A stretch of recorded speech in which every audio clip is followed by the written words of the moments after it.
little bit different intro. Jacob Stallings just went yammo as the intro was going. It was like a countdown to Stallings hitting one into the evergreens. It was awesome. Welcome to Blake Street Banter, where one of us knows what the word banter means. The other two are just along for the ride, and we are on the road to Blake Street. Tyler, what's up? What's up? It's been a while. Yeah, this trio, we're back. The three-headed monsters. Like, we can be the meme, and you can all decide who's the crazy one. The three-headed dragon, the crazy one on the right. Mike, how you doing, big dog? Good. How was T-ball last Monday? How did that go? My kids are raking. My kids are absolutely demolishing the ball. We're getting to the outfield. We're getting our gloves down. We're running to first as fast as we can. It's a blast. And then there's kids that are playing in the dirt, being unsafe, and it's a wild trip. If you need something to do on any weeknight night, just go find a little league and watch a little T-ball game. Like, it's absolutely chaos, and it's glorious because all the kids are just smiling and having fun. They can be playing in the dirt, but they're having a blast. Or they can be all up in the game, they're having a blast. It's a riot. It is an absolute riot. So we are together for the first time in like a month or so, like all three of us. So this is kind of nice, kind of good. We have a lot on the docket, so to speak. We're going to cover all the affiliates, as always. We got some big news with Spokane and in Fresno. We're going to talk some possible cops because of a trade rumors and some rehabs. A lot of rehab on this pod. And then highlighting some of the dogs down below.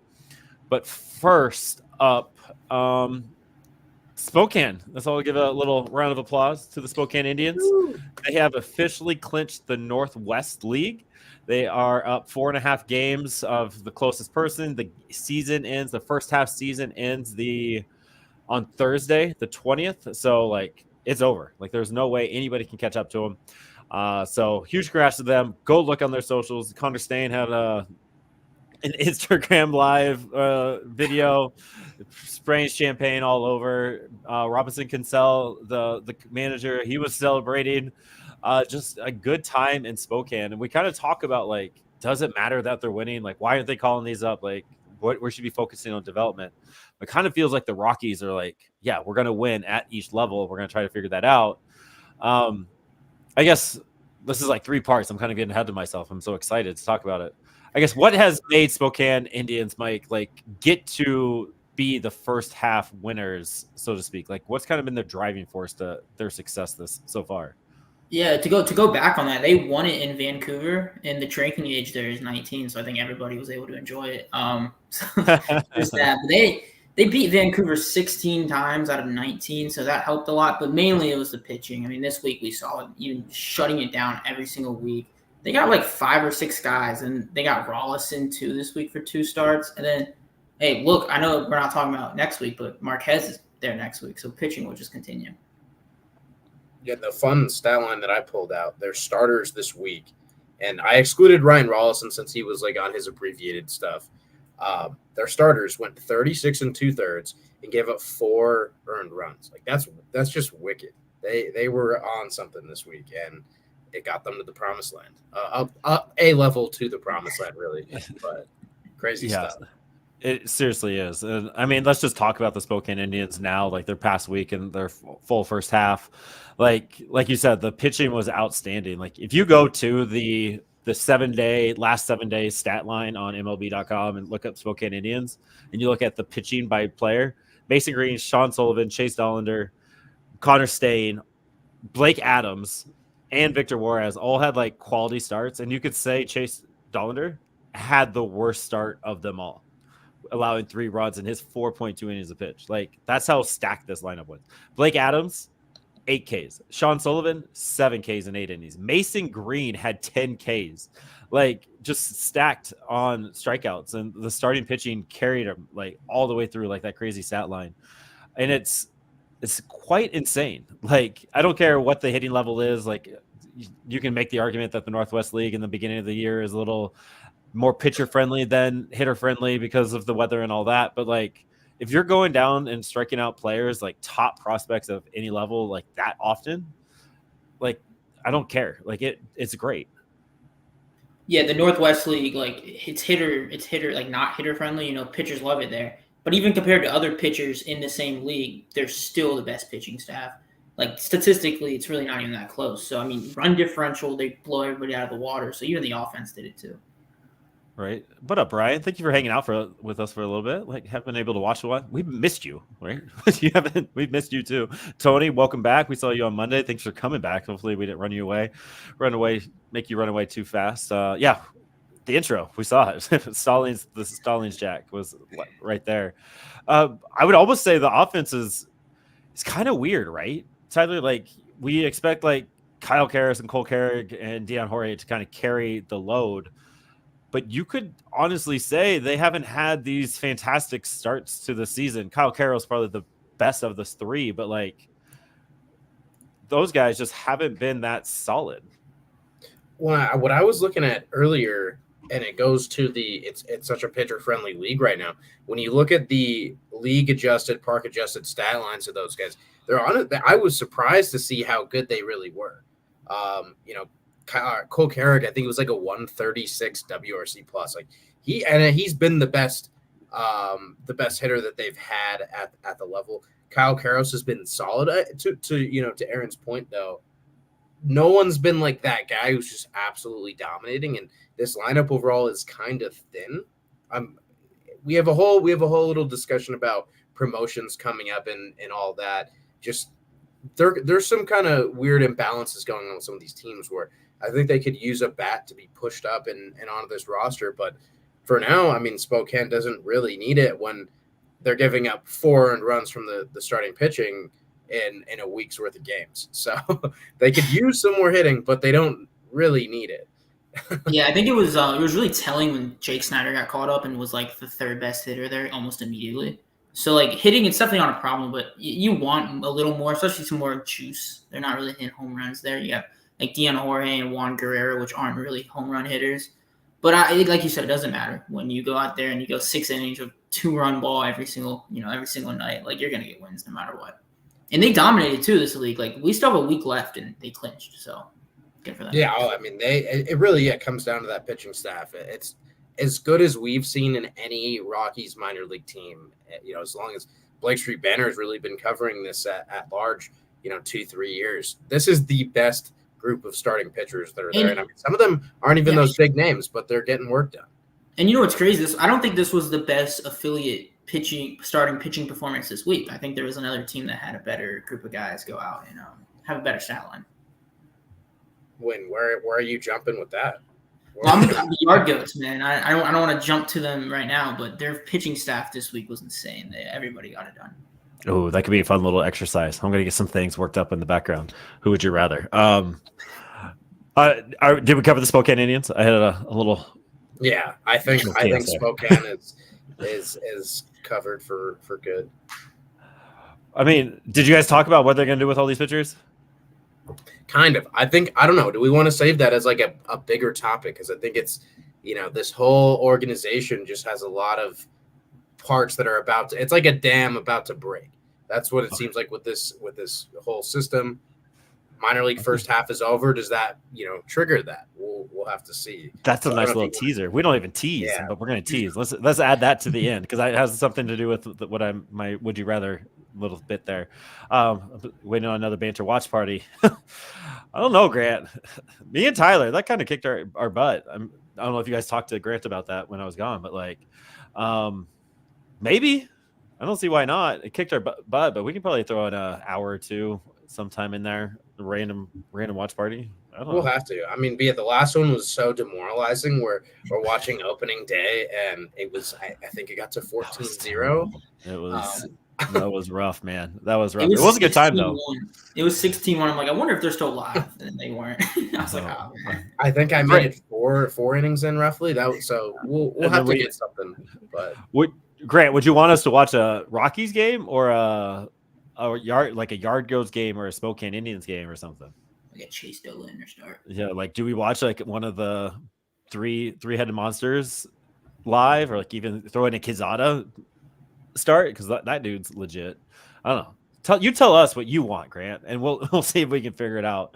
No, all right, everybody, get your hands ready. Make a round of applause for Isaiah Coupet, California Pitcher of the Week. Did his thing, absolutely spectacular. he spins it. Mr. Spin. I think that's the nickname I'm going to go with. Mr. Spin gets the California nod. Was trying to did not permit a run, struck out 8 in his 5 relief innings on Saturday. So 8 strikeouts in 5 innings of relief, 0 hits, 0 runs, only 1 walk in that time. You don't really see a relief pitcher get that nod. But if you're going 5 deep, what day was that? Saturday, right? I think so. Yeah, Saturday, because that wasn't Herman. No, because Kaminska came in yesterday to finish it. So, yeah, so huge shout out to Coupet. And like, I know Mike is big on Isaiah. I know Tyler loved that pick just with the spin rate. I guess what is kind of Isaiah's ceiling and floor in the majors, Tyler? Like, what do we expect from Isaiah going forward? I mean, it's tough to nail that floor down always. You never know when guys are really going to get that even match, and it kind of limits them a little bit. But I have a hard time seeing him not get to the big leagues as a reliever. I think everyone that watches him sees he doesn't throw very hard, and that's always going to be an obstacle. He's made do, though, with he's averaging probably 89, 91 with his fastball. He's not a hard thrower, but he's got everything else going for him. And I don't think he needs the velocity to be an MLB starter. It's just going to require him to continue to have that feel. I mean, you watch those breaking balls. He's got 2 distinct breaking balls, crazy pitches. Like, those things are bending. Like, they don't look like real pitches, really. They look a little wiffle bally. And I think because of that, there's absolutely a chance he could be a big league starter. But also this kind of like piggyback role, I think he's done that like 2 or 3 times now this year. That piggyback role could sort of be his thing maybe in the future.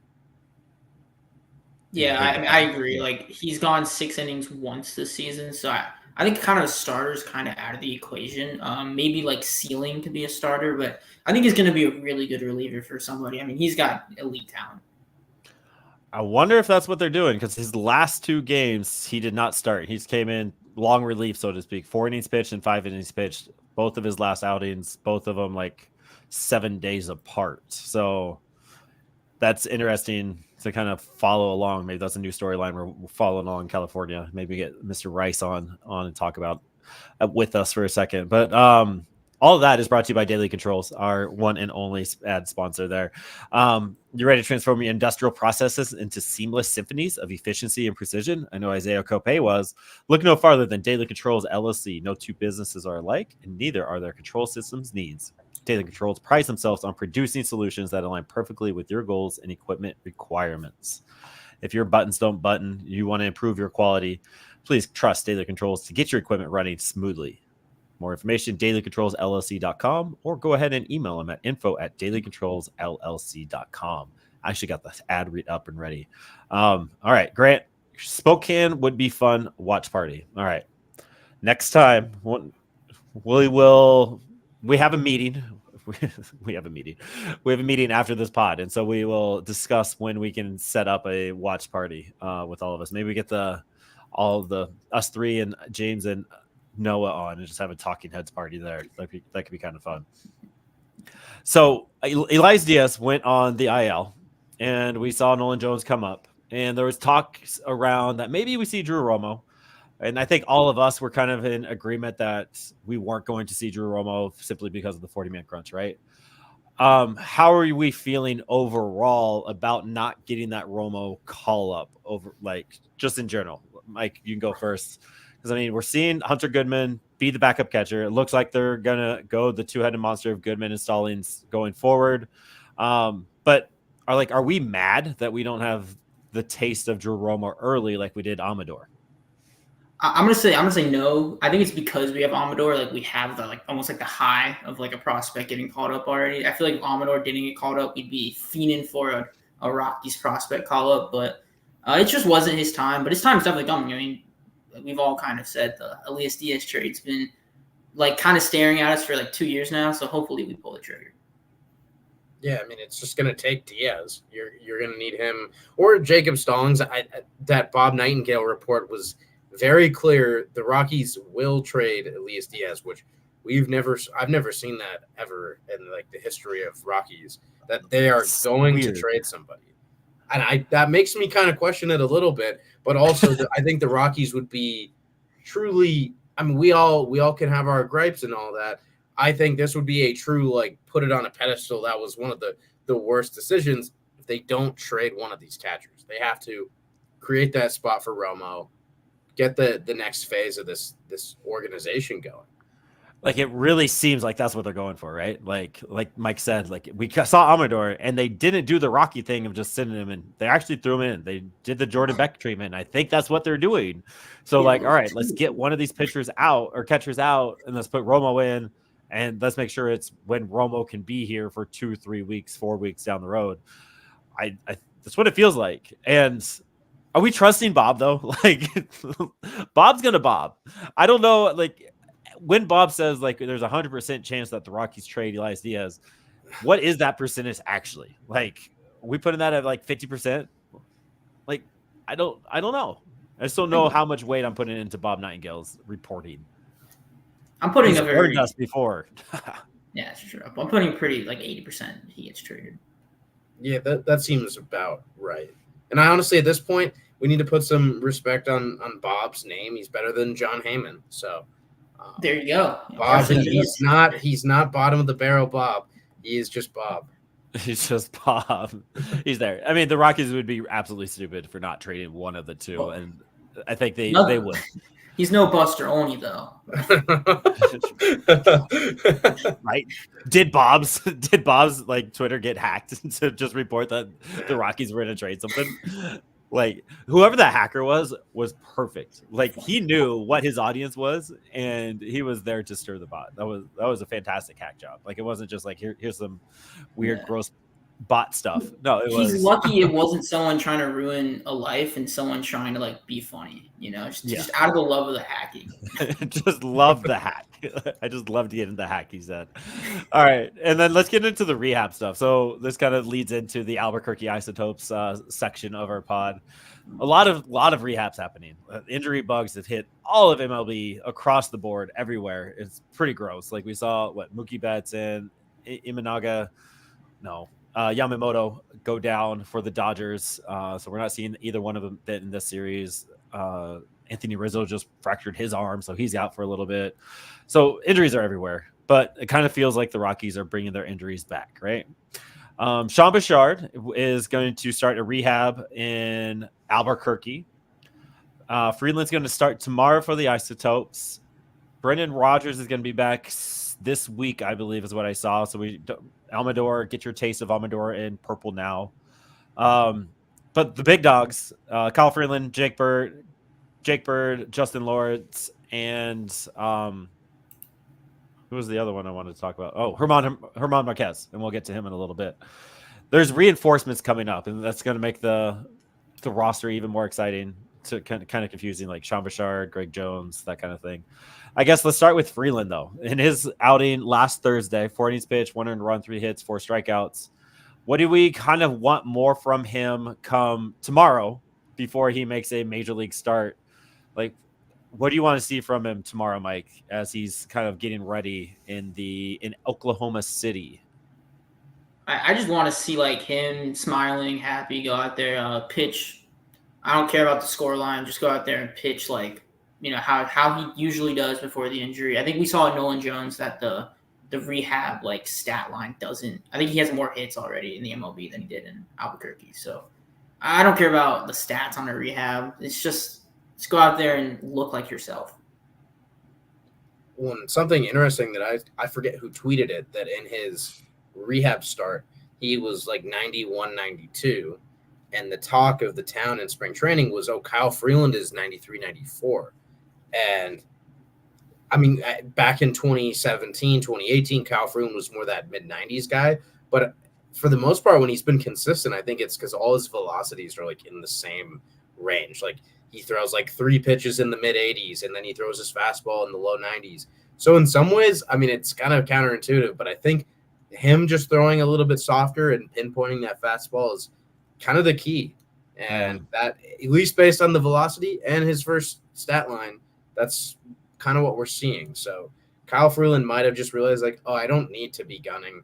I'm not the velo guy. I am the, slice and dice guy. Yeah. It's going to be interesting to see what he does come out. Like, that is one thing I want to watch tomorrow is that velo. Like, is he going to be the crafty lefty that we just need to be? Throw lots of strikes, use that infield, and just be a dog on the mound as opposed to just trying to strike everybody out.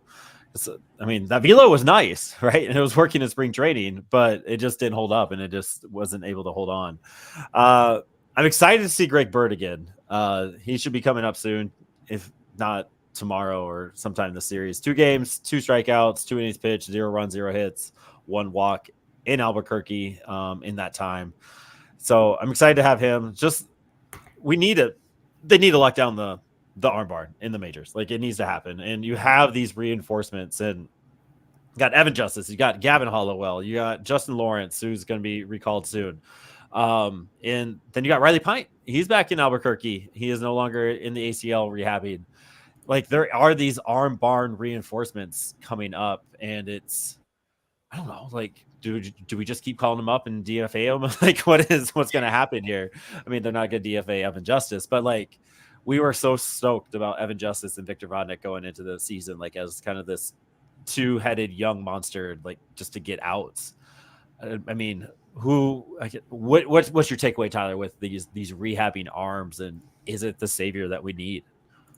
I mean, just we've seen some guys, and I think one of the more disappointing ones, just seeing it unfold, has been Nick Mears. Like, he started the season unhittable, and since then, just it seems like everything that's going in play is a hit. I think he's someone who has an option. No, he doesn't. I don't know who has an option in the bullpen, which is kind of the crazy part. I don't know how this all shuffles around. It's going to come down to, at some point, somebody else. It's just the injury cycle is really what this is going to be. Or at some point, if they decide, okay, Jeff Hartley, you filled your role. Thanks for sticking around for a little bit. But from what we've seen from Jeff Hartley so far, I'm like, let the guy pitch for a month. There's no harm in that. If he does, poorly, you can make that decision. But, what they did with Matt Caracetti, Matt Cook, John Curtis, that I think they went through that phase already of, like, bring him up, chop him down, bring him up, like, just keep cycling. It's going to come down to injuries at this point. And, you never really want that to happen. So it's going to be, we need to see Justice and Hollowell up, though. Those guys are fun. And, they hold a bit of a key to the future. They really do. Like, I would just love an arm barn of Vodnik, Hollowell, Justice, and Pint. Just give me that for as long as we can till one of them hurts their arms. Call up one of the other guys that you had to send down for it, and just let these guys figure it out. You got Molina back there. You got Chavili. Chavili was sent back down to Hartford today to make room. So, like, I don't know. There's reinforcements on the arm barn, and it's kind of nice. And when you are looking at these guys, I don't know, Mike, explain the stat line in Albuquerque. Like, how do we? And I feel like this is a repetitive topic on this pod in particular, but the stat line in Albuquerque, I don't know. You can't look at ERA. You can't look at any of that. Just how do you make sense of any of this? You just got to kind of go off vibes in Albuquerque with how offensive it is. I mean, it's a BABIP. Like, they have by far the most BABIP, and then you can't really strike anyone out, especially near like Salt Lake or Albuquerque because of the sea level. It gets you there. It's tough, man. It's tough to. We're kind of seeing this around the league where AAA is kind of becoming. I think when you get sent in the group chat, kind of just like an old head reunion, kind of, instead of like a young guy thing. And you're kind of seeing AA call up, like the White Sox guy came right from AA, and we're seeing that more and more. So. Yeah. I think I just don't really think it matters. I think AAA, especially in Albuquerque, like, don't go out there and get hit, but these guys aren't going to be dominant because it's Albuquerque. Just go out there, hit your velo, hit your spots, and whatever happens. But just be yourself, kind of. Yeah, I think I agree with that. It's one thing I always look at is the walks. Like, can we just not walk? And what does that have to do with the robo ump and all that kind of stuff? Like, how much is in play with that? And I don't know. It's a whole thing. It's like Noah Davis, love him, but his 3 innings of work last Thursday was 3 walks, 2 hit by batters, 2 strikeouts, 3 hits turned into 3 runs. Like, it's just that control is there, but like if he was playing at sea level, is that control a little bit better, especially with his stuff that moves a lot? And like, how is he doing all of his stuff, working on all of his tinkering and his movement and all that? Like, it's that kind of stuff that I kind of look closer at. Are we all anti-robo ump here? I don't know. I think framing is part of the game. So I agree. I think give me the human eye. Like, I don't like it. I don't like it. Everything to be like, it doesn't have to be the same for everything as long as just the umpire's consistent.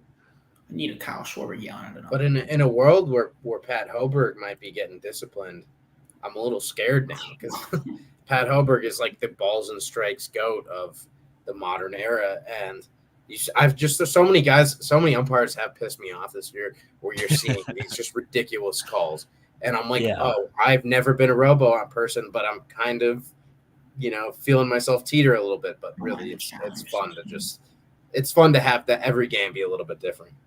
I don't mind the challenge system for like an egregious call. The challenge system is kind of fun that you get like the batters get to make or pitchers get to make the call themselves, and you get like 1 or 2 a game, and if you lose it, it's gone. So that would be a fun addition. But then it almost kind of makes you think like, what's the point in having a little bit of this to ensure like the fairness of the game if you're not going to have it always? I think that part's kind of weird, but like if you could challenge whatever the umpire's zone is that day, right? Like if he's inconsistent off that one, like if he's giving a ball off the plate and that's a strike, that's where the challenge could come in. Like, all right, we're just going to slide this over a little bit and see what that could do. That would be fun technology. That'd be where I would like it to go. And then Tanner Gordon. Let's talk about Tanner Gordon. I'll just highlight his stuff. Solid outing. 11.1 innings pitched in his 2-start week. 7 earned runs, 6 Ks, but he did throw only the 6th quality start for the Topes all season.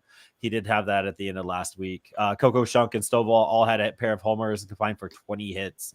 Willie Mack keeps on cooking. 21% strikeout rate with the 959 OPS this year.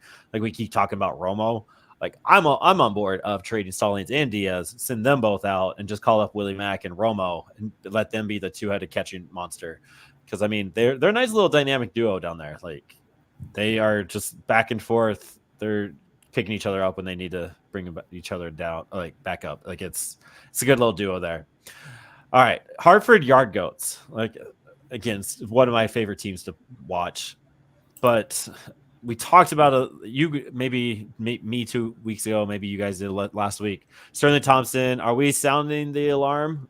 Like this is rough. Like one of you put it in there, the walk rate thing. Where is it? Yeah, Sterling Thompson has 1 walk since May 29th. That's over 60 plate appearances. That is not who Sterling Thompson is. Like we kind of see Amador pressing at the major league level, but that's also because it's major league pitching and you can't really be as patient up there. But like it's kind of like the retroactive part of this. So are you hitting the button yet, Tyler? Or is this just part of the growing pains that we expect from AA? I mean, it's one of those things where you're kind of expecting at some point, like, oh, he's playing through an injury or something like that, because this has been just a really disastrous level of play. I think over, the same span of 60 plate appearances, he's hitting like 140, somewhere in that range. And it's 60 plate appearances, but it's kind of indicative of what the larger campaign has been for him. He has not had a good year by any stretch. And he's a guy that has to hit. So Sterling Thompson, it's getting a little bit worrisome. We know the talent level's there, so it's not quite panic time yet. If he has to repeat AA, it's not the end of the world. He's got time. He's already in AA kind of fast if you think about it. Yeah, he really is. So him and Beck both just like really blaze through. So he deserves a little bit of patience, but also these are things that sometimes guys, it sets them back like beyond just the right now. This is a confidence killer, and maybe just shows kind of some of the weaknesses that are in his game that he's going to have a hard time overcoming.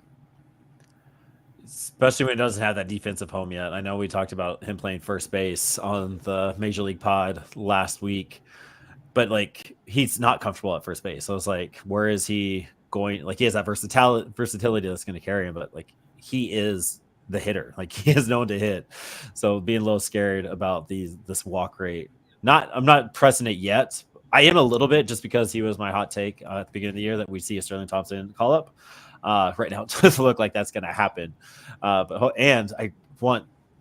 know. I don't like Keith Law is right.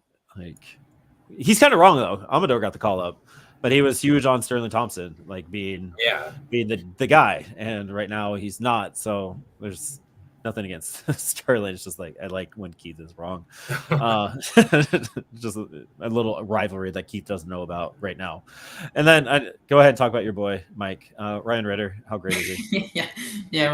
Ryan Ritter only saw the one slander tweet I had for him. Yeah, he went on a little like some of our tweets too, and yeah, he did like Baez in him. Yeah, he did. He does struggle with outside sliders. Pretty bad. I worry about it. But anyways, he looked great again. Batted like 333 again. A couple RBIs. Had a stolen base that led to the game-winning run. Stuff like that, man. I love Ritter. He kind of just keeps doing this thing of just consistently being good. He doesn't have like these 3 home run games or like these moments of like, and you know what I'm talking about, the 3 home run games, the 6 RBI games, but he just goes out there every day and gives you a knock and a good defensive play. Mm-hmm. I mean, does that worry you? Either one of you? Like, here's the question: like, the Rockies, all teams tend to really put their big dogs on notice and all in on their like top 10, top 15 kind of draft, top 30 prospects, right? And I think Ritter's around the 15 mark, maybe top 11, 12 there for the Rockies. But like, he doesn't do anything outstanding. He's above average at a lot of things. Does that hurt his potential of being a major leaguer? Does this question make any sense? Yeah, I get it. Yeah, there's no part of this game that like wows you. Like maybe his defense, but you play shortstop, so you probably should be like, that's like kind of the standard. Like, is he almost too solid to ever get a good look at? Like, we see it with Shunk, we see it with Coco, we saw it with Stovall for a little bit. Like, there's these solid dudes that do everything solid, but they're not getting looks. I'm a little worried about that. I don't know. I think Ritter is the best of that crop of guys, but I agree with you. Like, you question where his value would be in the major leagues. I think it'll be a defender as like a backup. I mean, I still worry about the breaking balls, and we see like Montero. The idea that you could fix that is kind of like overplayed. Sometimes you can't. But I agree with you. Like, it does kind of worry me. Like, there's no part of his game, but you could say that with like Yank, where it's like power is that part of the game. But he's not really showing that right now. So it's a tough question. I think it's more realistic to see him be like a backup, and that's what I like so much about him, is that I think it's an easy profile to kind of put into the majors. And just how many guys really are MLB level shortstops that also hit? You always see a guy on a roster that's the glove guy, but he's not much of a hitter. And we're seeing Ryan Ritter this year. Like, he's a hitter, and he can go out and pick the shortstop position, as good as anyone in the organization besides Ezekiel Tovar. And more so than Cole Carrick. Like, he's the second best shortstop defender in the organization. So that's going to get him the look probably in the role that Mike said. Unfortunately, he's playing behind like the golden boy of the franchise right now. So because of that, it is going to be harder to get a look, but he's going to get something at some point. So then my pushback for that is that's a whole different mentality, right? Like, we see players that play every day struggle being called upon every once in a while and being successful on that. Like, you usually see the grizzled vets being that utility backup role type of guy. Like, it took Garrett Hampson like 3 or 4 or 5 years to like finally feel comfortable with that. Like, Alan Trejo's kind of holding his own for the most part in his role with it as it now. Like, so if that kind of is his role, like, you've got Amador and Tovar up the middle, like, sorry, middle infielders, like, we'll try to figure it out. If that's going to be his role, how do you set him up for that kind of success? Like, you can't, like, you have to play him, but like, I don't know. And this is definitely a question that I would love to ask somebody higher up, like, than us, but like, I don't know. How would you, if you're coach or you're Ryan Ritter's agent or something, like how are you preparing him to be that super utility major league every once in a while type of guy? If I'm the Rockies, I'd keep him in Double A this year, and then I'll just put him in Albuquerque. And I think Albuquerque would be good for defense. You're getting a lot of batted balls going your way, so you're going to get a lot of reps, more reps than I think you would in the Eastern League. And you're going to gain a lot of confidence as a hitter. I think he'll be an 800-plus OPS guy. He already is, so he might be a 900-plus OPS guy in the PCL. I think fans, we like to have this, like, false confidence that every single prospect will, like, become, like, an all-star someday, when in reality, a lot of these guys are going to be the backup roles. A lot of these guys are going to stall out at some point, and it's just a sad reality. But I think with Ritter, I think the floor is so high, and that's why I love with Ritter. Like, I think he's going to be a backup at the major league level for any team. Well, and I think that's a role that you just sort of take as it comes. I think it's almost a bad thing to prepare someone for that role. Like, you want your best guys playing every day. And the only time that someone like Ryan Ritter is not going to be one of the best guys is playing behind Ezequiel Tovar and Ariel Amador. So I think he's got to be at the big league level to get comfortable with that. And it's something he's probably not going to be very successful with it at the beginning. But if the team just sees his process enough and likes it, he's going to get the opportunity to stick with it. But it might be one of those things that, he's got to turn like 28. Once guys turn 28, then they learn how to become bench players or something like that. It'll be tricky, but it's going to have to be like kind of a learn on the fly. Well, once you're 28 and you're a bench player, then fans don't like you. So it's like, right. Yeah, that's a true. a whole nother conversation. What I think they need to start doing is, like, Ryan Ritter is like the away shortstop or second baseman, like, every series, right? Like they can do this with Trejo, right? Like a platoon, a home and away platoon. I would love for them to kind of work on that, like do something crazy with like starting pitchers. Like you have 6 starting pitchers, 3 are the home guys and 3 are the away guys, and like you're just preparing to be the. What if you have 6 games in a row at home? It's a theory, Mike. We're not dissecting it right now. It's just me having fun with the idea. Well, like there's definitely holes in this. It doesn't mean you have to call them up right now. I think it's interesting because like Tovar, you can't take off the field, and then Amador, he's a switch hitter, so you don't want to platoon him because then you don't want to limit at bats. It's not like a traditional platoon; it's a home road platoon, so the Coors hangover doesn't mess with you, right? Like you're not looking at breaking balls that don't break; you're constantly looking at breaking balls that do break, and so you're kind of used to it. And blah blah blah. Just a crazy ass idea. It's a terrible one, but I'm going to bring it up if I ever have the chance. All right, and then the last thing of the Hartford Yard Goats. Guess who I'm talking about? It's the ERA from the beginning of the year. 81 after game 1, 15.43 game 2, 10.38 game 3. Let's skip ahead a few. 4.58 in the middle of May, 4.85 at end of May. June, it dropped down to 4.63. June 9th, 4.53. June 15th, it hit 3.99. Who am I? Should be Jake Madden. No, it's a counterpart. Mason Albright. Mason Albright, yes, the young cat Mason Albright, getting the push ahead, has literally dropped his ERA every single outing he has been in throughout the year. And this last game, he went 6.2 innings pitched, 1 run, 2 hits, 4 walks, 7 strikeouts. That 1 run was unearned. Just absolutely insane. He has a 115 whip in the month of June, a 208 ERA in June. We talked about Spokane. We can talk about Hartford, and we're going to do that at the end of this thing here. Let's go to Fresno. Right? Yeah, because we already talked Spokane. Fresno. My new favorite player, other than Bad Blood, is Felix Tenna. I finally got to watch the Grizzly game last night. It was awesome, and Herman was a little bit of that, but all the affiliate games were like late last night. It was great, like 8 o'clock for me instead of like noon. So I actually got to see Felix Tenna play, and dude is a lightning rod. Like he is so much fun to watch. So if you get a chance, go see him. 17 plate appearances, hit 615 batting average this week, 8 hits, 4 RBIs, 4 walks, 2 strikeouts, 2 stolen bases, plays a mean right field, quick as heck. Like he's awesome. And I know, Mike, you're the one that watches more California League baseball than either one of us do. What's kind of your biggest takeaway when it comes to Felix Tenna? Yeah, I want to say at the beginning of the year, I think he struggled pretty mightily, and then I mean, ever since like I want to say like the start of May, he's been just a different player.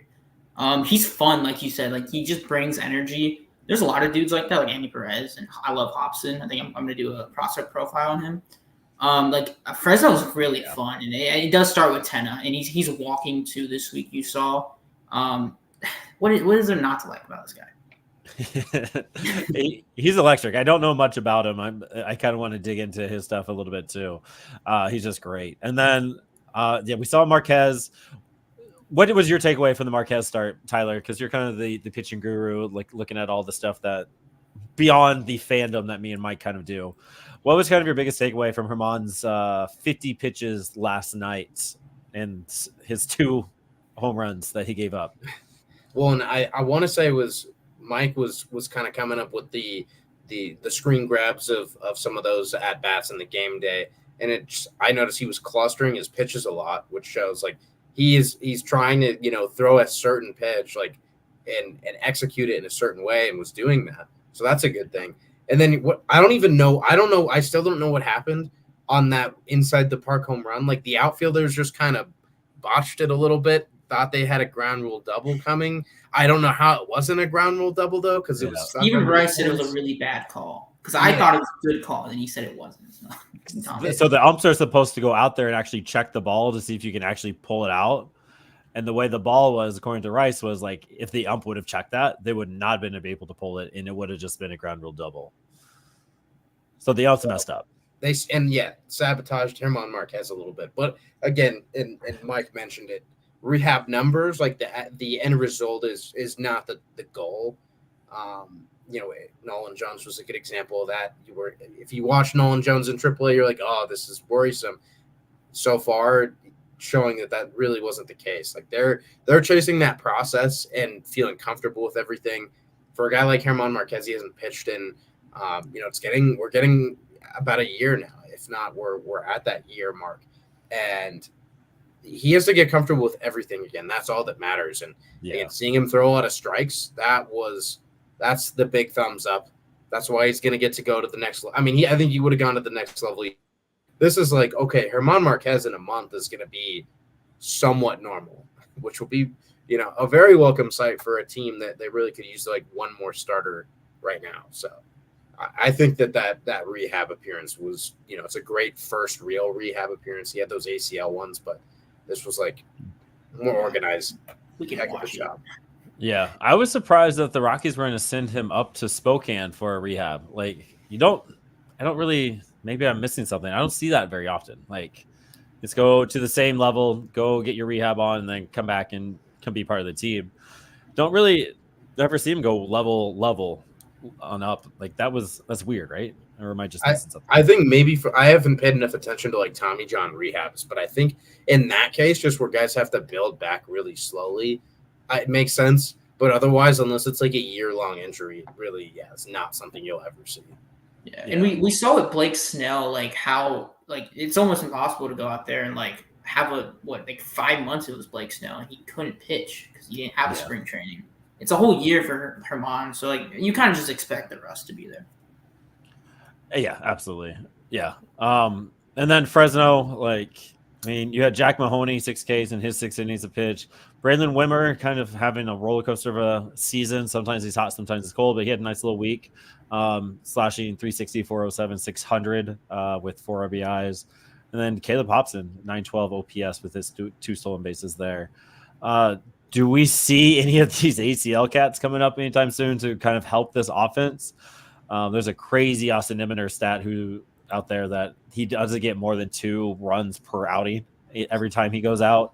The Fresno Grizzlies run support is rough every once in a while. Like, do we see a Robert Galaz, maybe a Juan Castillo coming up? Maybe even go DSL to the Cali League and bring up an athlete Andujar. Like, let's get crazy with it. Let the Rockies be Rocky.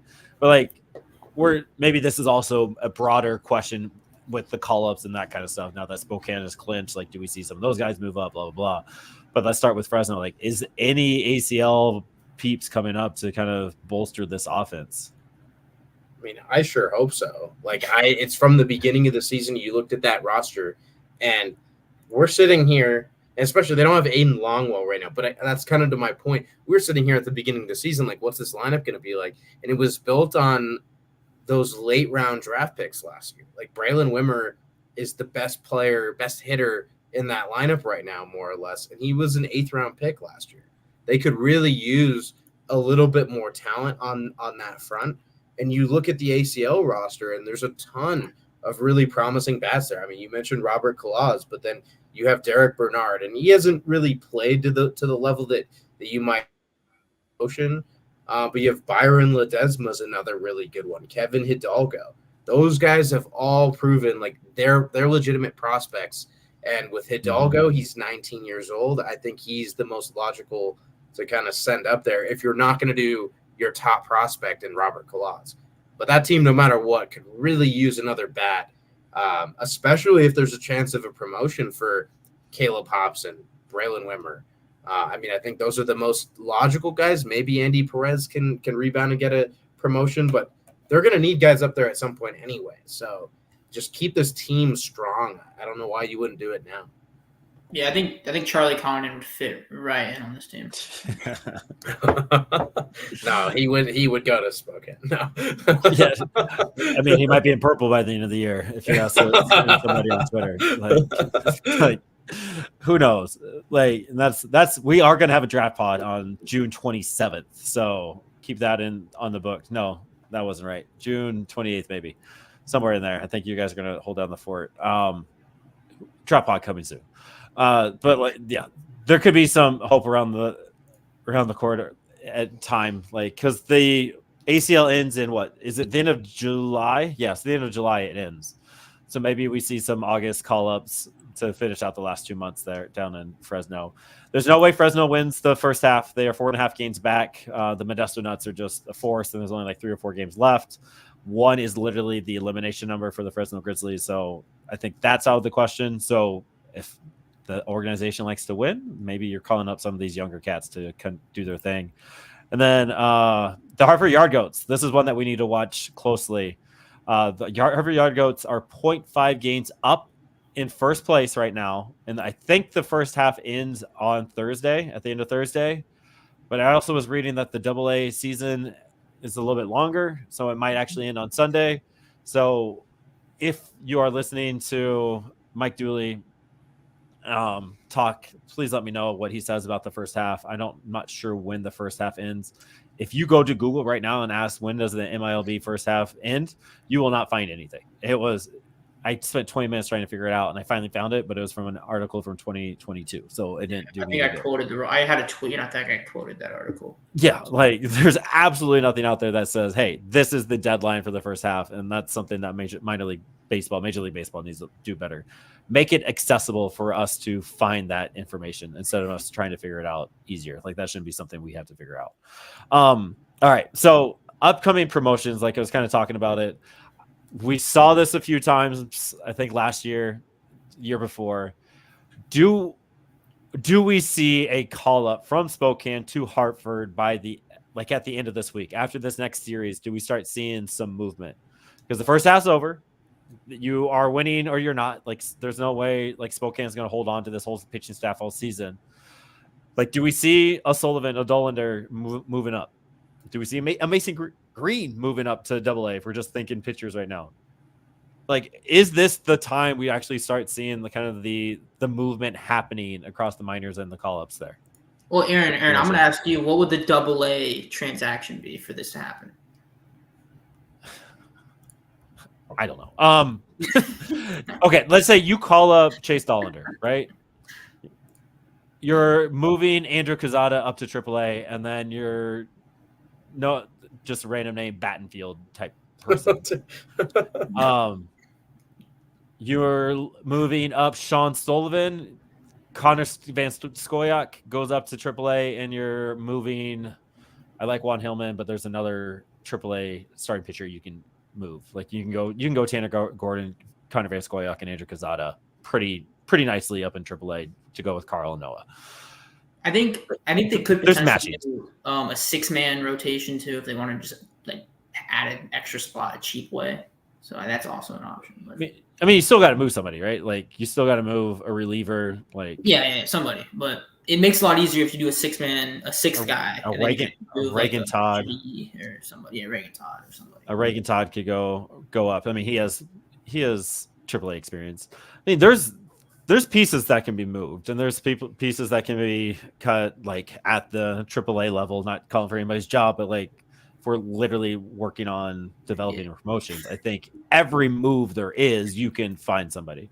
I don't know if we see like a Cole Carrick or Kyle Karros, a Dion Jorge like moving up. I could see like a Juan Guerrero moving up. That was kind of your note there. Juan's your new favorite player. Like I could see that, but I don't know where he plays. Like you got Braden Ward, you got Yankel Fernandez, you got Sterling Thompson, Zach Kokoska's roaming around out there. Bad Vlad, like Vlad would go up. That's my move. I don't.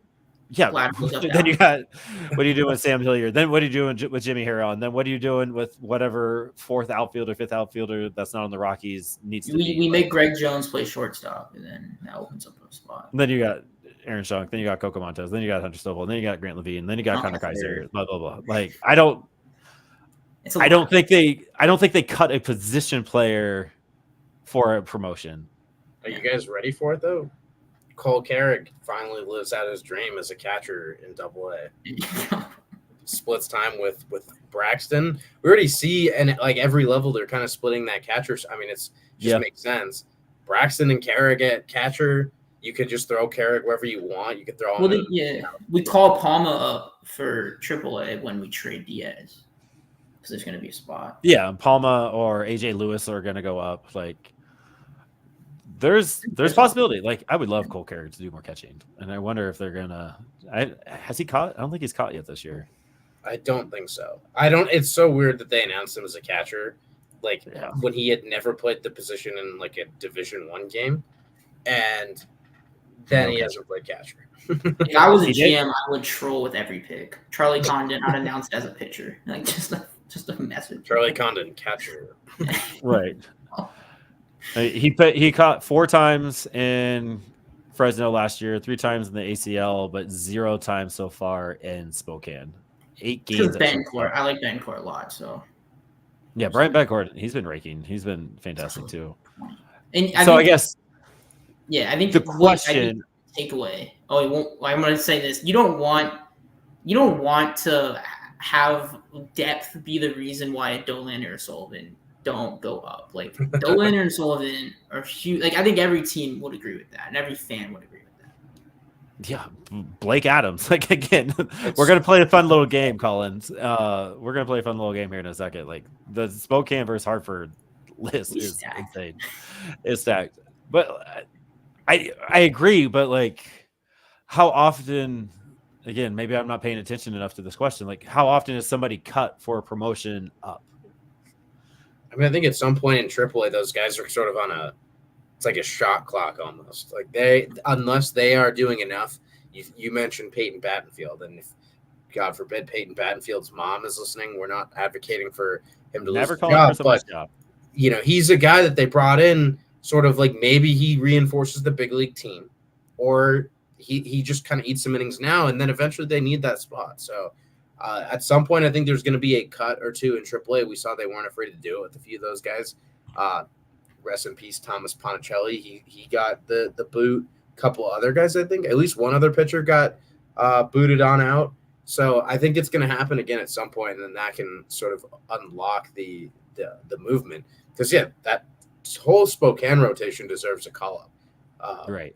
Adams is sort of at the top of the list now. Like, he's an older guy, too. So – he really deserves that ball. And then don't look now. We got like Gabriel Hughes needs to come back, and we got Jordy Vargas too. Like there's still some dudes that need to come back that haven't played this year. So I don't want to say like we're stacked at pitching, but it kind of feels like the way we like go around AAA that we just limit ourselves to like spots on the like order almost. It's getting tough now. Yeah, like you think about what guys can you promote to AAA is sort of the question. I mean, we haven't seen many promotions. I don't know if we've really seen a legitimate normal promotion to AAA this year. He's willing to put in AAA. We really haven't. Like I think we've seen more people go from AAA down Trevor to AA. Goodman was like the only one, but that was Yeah. like kind of destined to happen. Would be a great year to have a contender. Absolutely. All right. So here's the fun little game. So who would you rather? So just one for one, not saying anybody's better. This is literally, I'm looking at the starts, most starts for the Hartford Yard Goats and the Spokane Indians. I'm just going to pick the top two that are on the list. Who would you rather just have? You take that however you want. You can take that in Hartford. You can take that in Spokane. You can take that as a competing for a playoff spot. You can take that to go to AAA. You can take that for future development. You can clarify how you are taking it. So who would you rather have? So again, just kind of an exercise to show how stacked these two starting rotations are.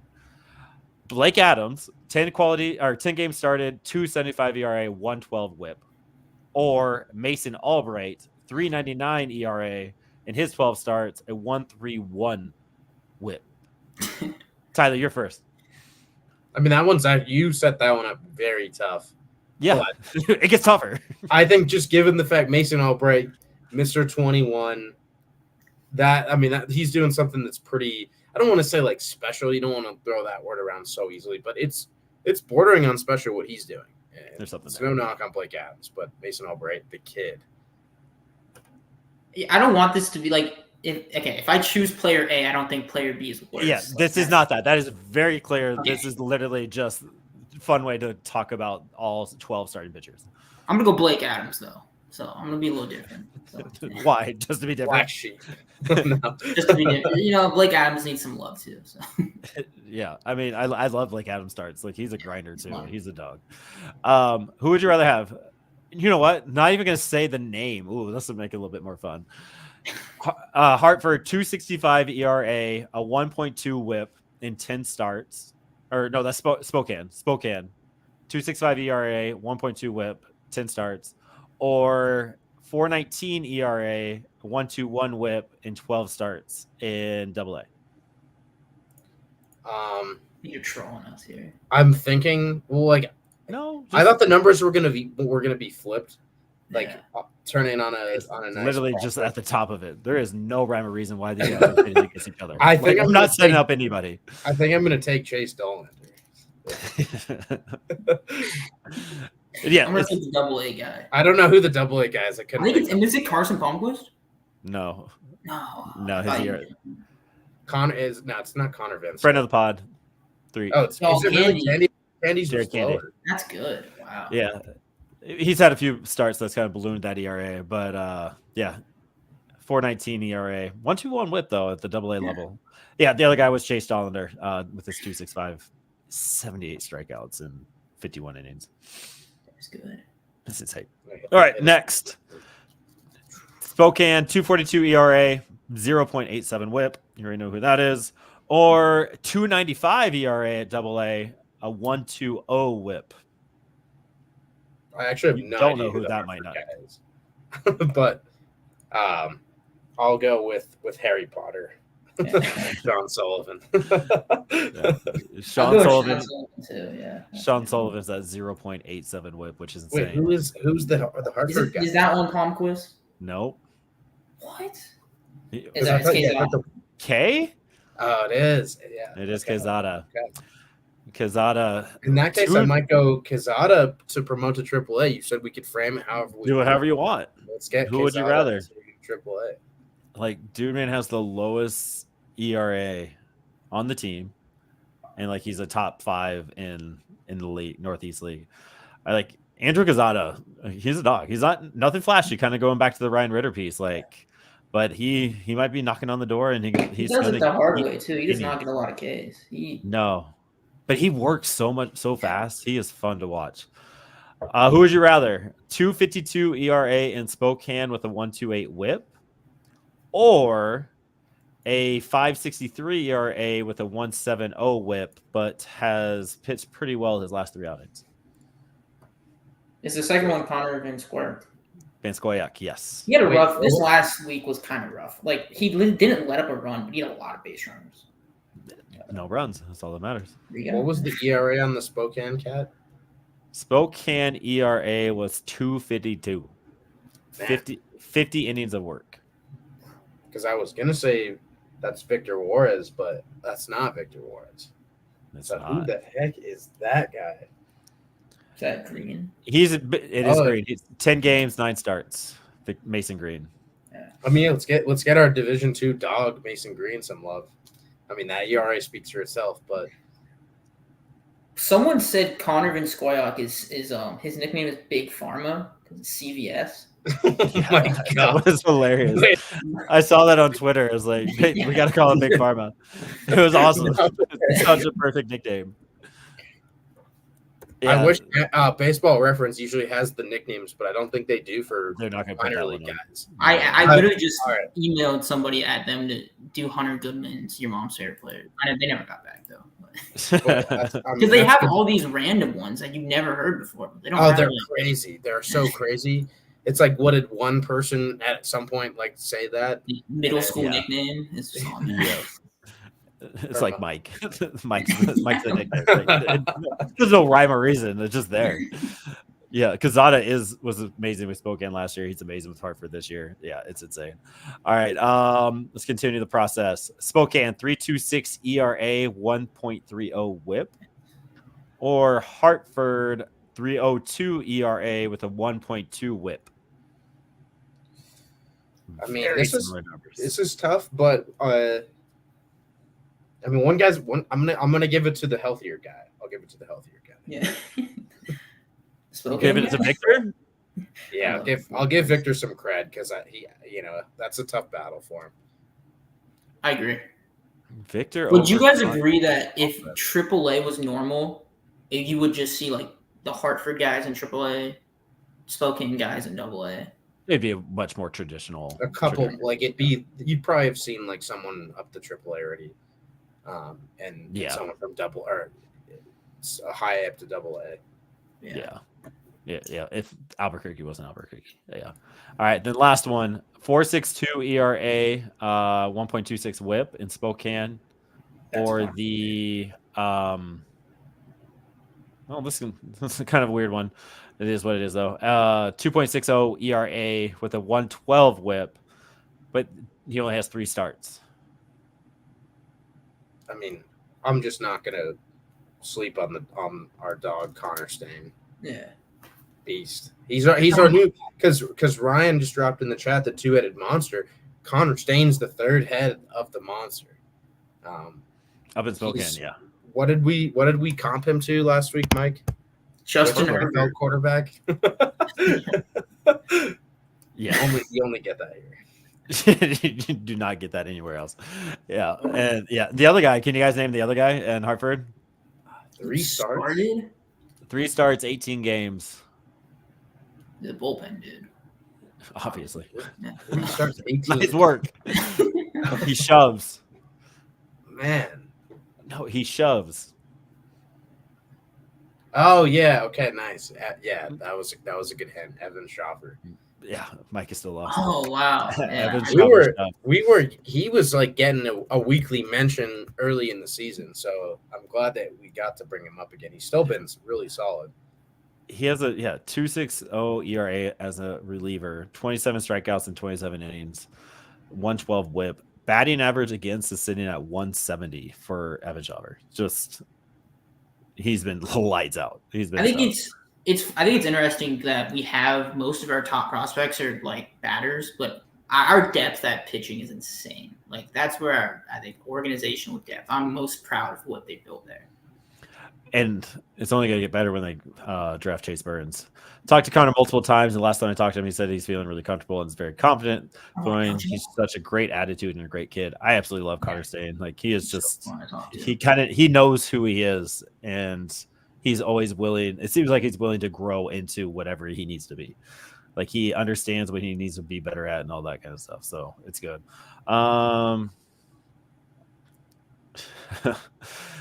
a few comments on the Instagram. They are not Road to Blake Street questions. So do we have one about who our first baseman is going to be? Is there a Montero question? No, there's none of that. This one, when is Dollander going to go up to the majors? And then that same this August, right, Aaron? Is that what you were saying? Dollander? Yeah, that's what you were saying earlier. Wasn't that your prediction? No, that was Preseason? Sterling Thompson. Sterling Thompson was supposed to be in purple, but we don't see Dollander in purple this year, right? No, Like, are we in consensus on that? not possible. There's no way Dollander is in purple. Okay, making that very clear. We don't see him. Come on, this is and then Maybe the diamond in the rough. Sea Lord. I don't know when they said that. I'm going to say that was about Converstain. I should have kept a better eye on the Instagram chat. But there's like a big Rockies group chat on Twitter, and someone said they would ask me name 5 nice things about Montero or 5 things you like about Montero. So I'm upset they didn't. I could do that. Yeah. Not ready to answer. His smile. That's what I said. His shoe game's great. That part's true too. Third, in the dugout, he's always like giving people like hugs, like he's giving them like a little nudge and stuff. He hits a lot of home runs in AAA. That's pretty fun. He does hit the ball hard. Yeah. When he makes contact, it's hard. And he cut his walk rate by like 12%, and nobody ever does that. So that's 5 things on Eloise Montero that make him great. Usually when people cut their walk rate by 12%, yeah. Last question. I want your opinions. Who moves to AA first? We kind of talked about this. You'll have to go back and listen, Ryan. But we add a little bit more depth to it. Dollander or Sullivan? Of those two, I guess adjacent to that question, I would say Sullivan. I just think he's more complete of a pitcher. Dollander, like he's got the stuff, but he's still trying to pinpoint location, and like he went 100 pitches in 4.1 innings. Granted, some of that wasn't his fault because of the errors and that kind of stuff. I would just say Sullivan would be a little bit more developed, farther along in his development than Dollander. I hope they go up together because I like to compare these guys. That's not the question. No. Well, don't James this. No, that's not the question. Answer the question.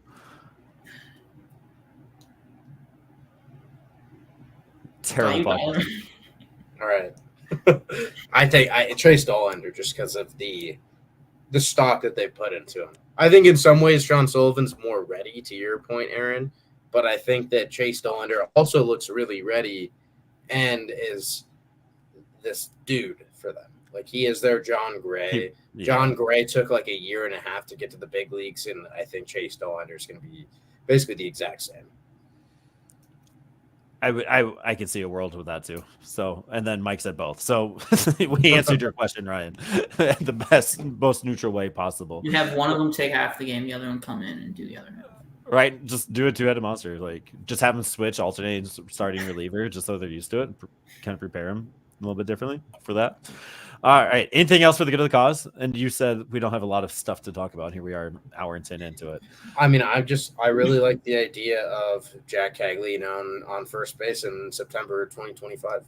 He actually just got hurt. Apparently, he has like a forearm thing. Yeah, but that won't stop him from playing first base. Sure, yeah, first base. No, like it's no longer Jack Coglione first base for the Colorado Rockies in 2024. Yeah, that's true. Yeah, it was. They are a first baseman away, so. Yeah, we'll talk about that in a later pod. Yeah, it is tough, Ryan. Tough question. Struggle with the back and forth, especially when you see him pitch.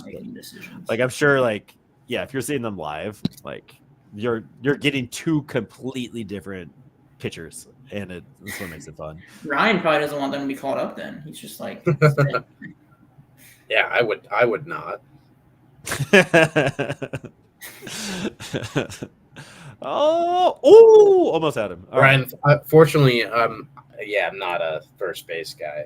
Just we had to poke fun at something we've been seeing. It's a fun Twitter thing there. Yeah, no, get the massage going. Yeah, there you go. All right, go Rocks in the minor league affiliates.